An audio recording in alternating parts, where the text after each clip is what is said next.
Let's talk about red flags for realtors. Let's get started.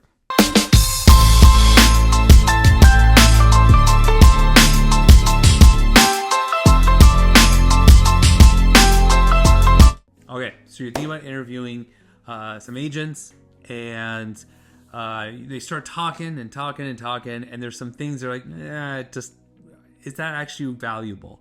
So let's talk about some red flags that I've seen when I've interviewed agents, agents I've talked to. So let's get started. The first is, I'm with this big brand brokerage.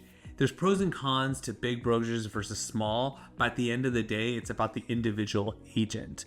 In 2023, 70% of agents did 5 deals or less. That data came from big box real estate brokerages. So it's not necessarily indicative of better this, better that, depending on what brokerage you're with. It's really about the individual and their personal skill set.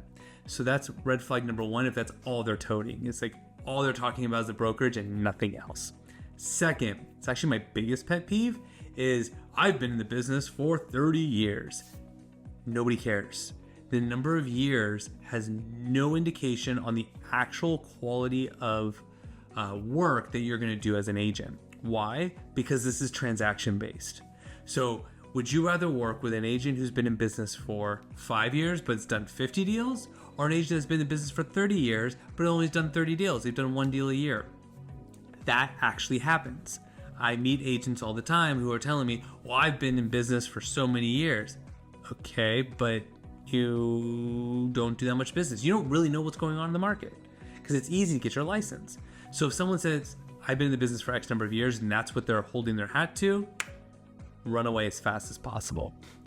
The third is if they're very, very emotional, even to the point like, you shouldn't buy this. I know why this hasn't been sitting on the market. You really need to run away. The reality is they're not the ones buying it. Therefore, they shouldn't be telling you those things. A realtor's job, a real estate agent's job is really more of a consultant. When I meet with my clients, we see properties. What I do is I walk in and say, look, here are some negatives that you have to take into consideration. I'm not saying don't buy it. I'm saying take this in mind.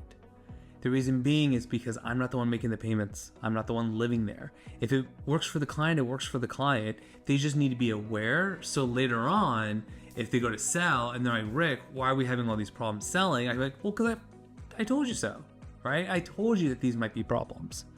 But at the same time, I also didn't pressure them, right? And I see that even on the opposite side. I've talked to potential buyers where they worked with agents where literally an offer was sent to them to sign, to submit, even though they had no interest in buying it. The agent was being super aggressive.